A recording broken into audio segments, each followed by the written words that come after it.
Okay, a little phone call there. Okay, we're taking the region bounded by y equals 2 minus x squared and y equals 1, and we're going to rotate that around the line y equals 1.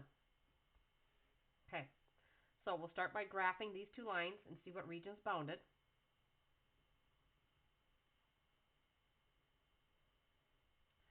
Okay, y equals 2 minus x squared. If you need to graph that, sounds like an upside down parabola to me. Squared. There it is, upside down parabola, vertex up here at 2. So if I call that 2, opens down like that. Then I've got the line y equals 1. That's a horizontal line right here. Y equals 1. So the bounded region is right here. So I'm going to take this region and rotate it around the line y equals 1. So I'm using my boundary line as my axis of rotation. So there's my axis, trying to make a different color so you can see it. Again, it's nice to draw in the rectangle, and we always draw our rectangles perpendicular to our axis. So here's my rectangle, and I'm going to rotate it around this axis. So I'm going to get a little football shape right up here. I mean, if you can see it. I'm going to rotate it around like that. Well, not very good, but there's your cylinders you're going to have. So back to my rectangle here. So because my rectangle touches the axis, these are all going to be cylinders. There's no gap between the bottom of my rectangle and the axis that I'm going around. So that makes a cylinder. So the formula I want to use, and because they're perpendicular to the x-axis, I know this distance is dx. I want x values everywhere. So I want this intersection as an x value, this as an x value. So that'll be my a and b that are x's, not y's. Pi, I'm going to need my radius of my cylinders squared, and then the dx is the height. Okay, so this radius, though, this distance, it's going to take a little bit of work. The radius is going to be the top minus the bottom, because this height goes from the x-axis up. So at the top is the quadratic, 2 minus x squared, top minus bottom. The bottom is the line y equals 1. Oh, sorry. Try that again. The radius is top minus bottom. Top is the quadratic. The bottom is the line y equals 1. So it's 2 minus x squared minus 1. That's going to simplify to 1 minus x squared. So now that's my radius. So I'm ready. Oh, I need to find my intersections. So I set these equal. I'll let 2 minus x squared equal 1. Solving for the x, I will add the x squared, subtract the 1. That's going to give me 1 equals x squared. Take the square root, I get a positive and negative square root of 1. Positive and negative 1.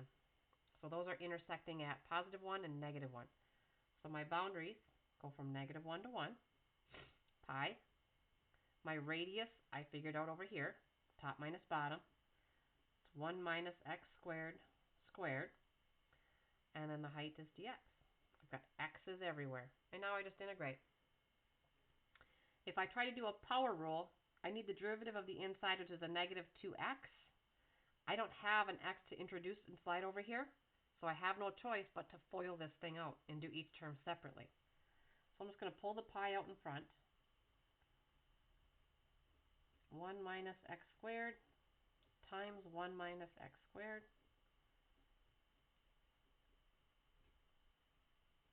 That'll be 1 minus x squared is a minus 2x squared. and then plus x to the fourth dx. Now I can integrate each term separately. So carry along the pi. Antiderivative there is x. This goes to x cubed, so that'll be 2 x cubed divided by 3 for the 1/3 plus x to the fifth times 1/5, evaluated from -1 to 1. And then it's just calculator work from here. Go to the y equals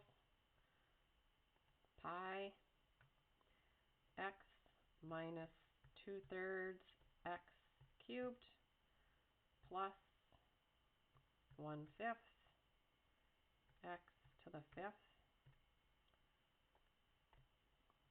1. 1 is 1.68 minus the -1 is a -1.68. Add those together. 1.68 basically times 2, about 3.36. Okay. So the radius is what you're going to have to work on when your axis is different, but it's still the same kind of format we've been doing. Try another one.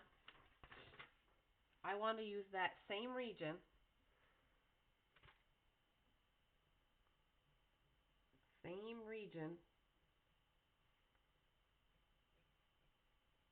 but this time I want to rotate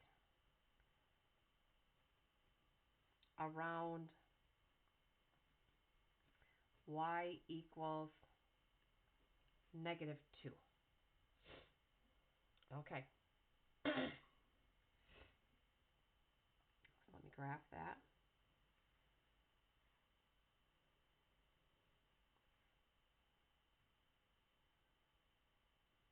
So I'm just going to draw the part of the parabola and then that horizontal line.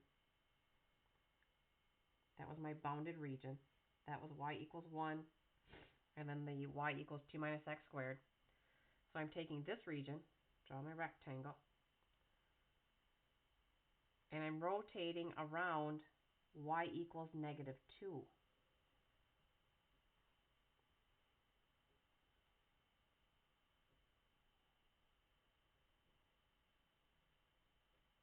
So it's going to be this region going all the way around down here. So you've got this big gap between the bottom of your rectangle and your axis. So this gap in here tells me this is a washer.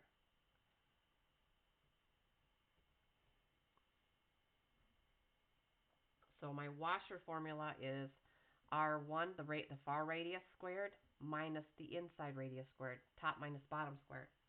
Or I should say top squared minus bottom squared. So let me do the R1.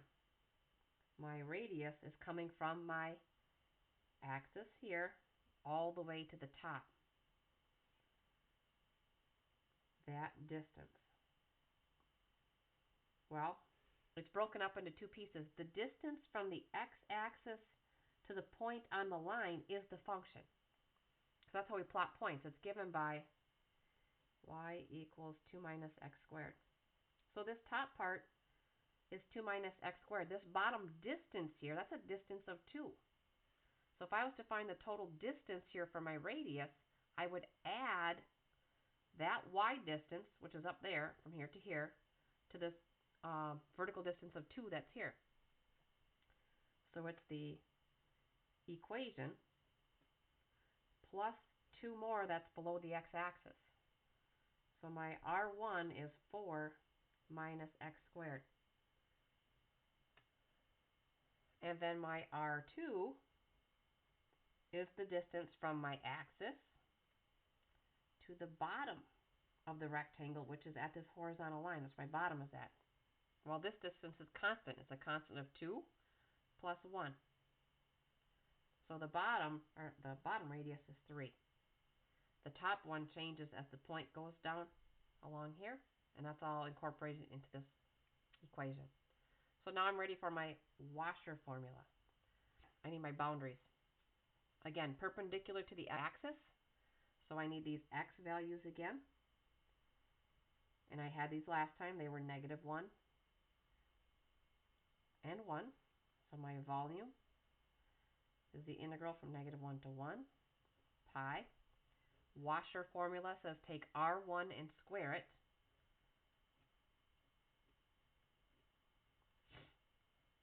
Minus R2 squared. And R2 is a 3 squared.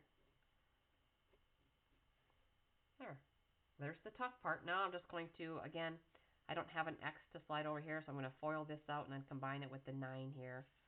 Pull the pi out in front. So -1 to 1. 4 minus x squared times 4 minus x squared, then minus 9.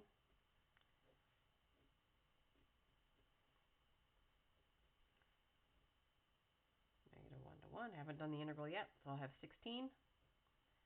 Minus 4x squared minus 4x squared is going to give me a minus 8x squared and a plus x to the 4th. I still have a minus 9. I'll combine the 16 and the minus 9, then I'll integrate. So 16 minus 9 is 7. And then minus x squared. And plus x to the 4th.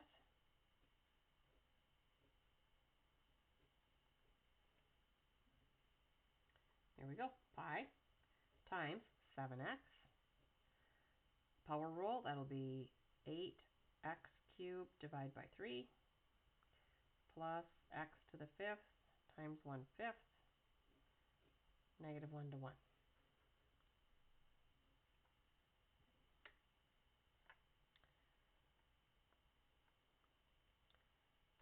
So pi 7x minus 8/3 x cubed plus 1/5 x to the 5th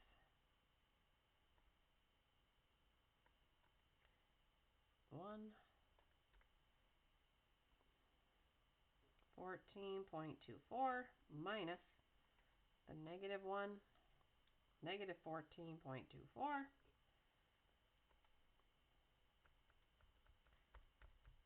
28.48. Oh, I could have done that one in my head.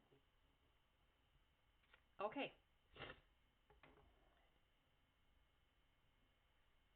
Let's see. Your problems are, I wrote them somewhere. Hold on. Where did I write that down?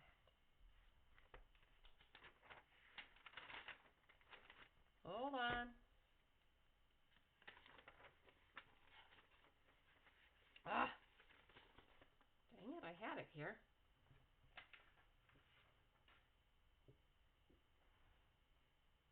Oh, there they are. Starts on page